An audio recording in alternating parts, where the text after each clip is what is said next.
মৃত ব্যক্তির নামে 3, 7, 40 দিনে যে খাবার খাওয়ানো হয়, এটা কি সঠিক এ ব্যাপারে হাদিস কোরআন কোন ফজিলত আছে কিনা? মৃত ব্যক্তির মারা যাওয়ার পর তার যারা ওয়ারিস, মনে করেন কেউ মারা গেলেন, তার ছেলে মেয়ে আত্মীয় স্বজন যারা আছে তাদেরকে এলাকাবাসী খাওয়াবে, এটা হলো সুন্নাত।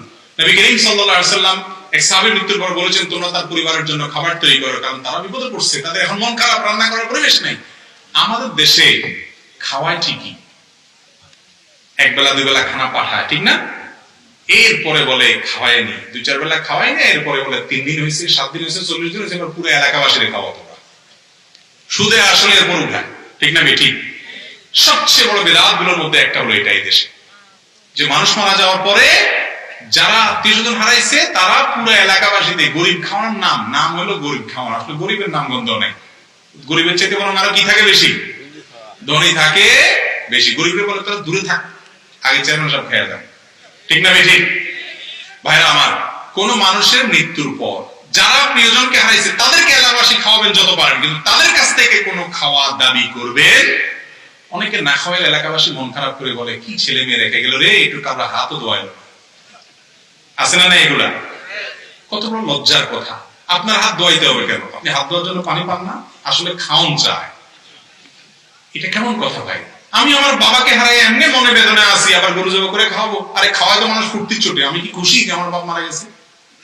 এগুলো মূর্খতা, অজ্ঞানতা, এগুলোর বিরুদ্ধে সংগ্রাম করতে হবে, এগুলোর বিরুদ্ধে আমাদেরকে রুখে দাঁড়াতে হবে। এগুলা কোনো সুন্নাহ নয়।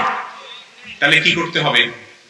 আপনি আপনার বাবা মারা গেছে, মা মারা গেছে, তার সওয়াবের জন্য যদি খাওয়াইতে চান, তো ওই খাবারটা গরিব দুঃখীদেরকে দেন। দিন ঠিক করা ছাড়া এমনি যখন মনে হয় তখন 1 বছর পরে, 6 মাস পরে, আপনার যখন খুশি খাবার দিতে, এমন কোনো কথাও নাই। টাকা দেন, পয়সা দেন, একজন টিউবওয়েল গেড়ে দেন, একটু রাস্তা বানায় দেন, মানুষের কষ্ট হচ্ছে, রাস্তাটা বাধাই করে দেন, আপনার বাবা সওয়াব পাবে, মা সওয়াব পাবে।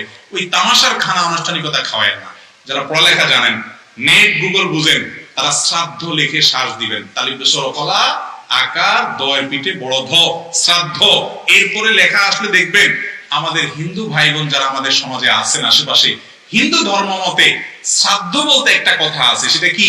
সেটা হলো কোন মানুষ মারা গেলে হিন্দু ধর্ম মতে ওই ব্যক্তি যে মারা গেছে তার তরফ থেকে তার আত্মীয় স্বজনরা, এলাকাবাসী এবং সবাই খাওন না দিলে ওরে নাকি স্বর্গে খাওন দেয় না। এটা তাদের ধর্মের কথা।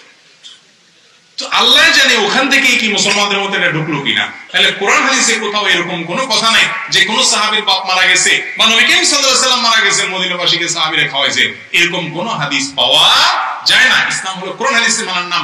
বাপ দাদা কি করছে, সারা দেশের মানুষ কি করে, এটা করার নাম ইসলাম না। এজন্য মেরুদণ্ড মুসলমান হলে সুন্নাতের পক্ষে দাঁড়াতে হবে, বিদআতের বিরুদ্ধে মানুষকে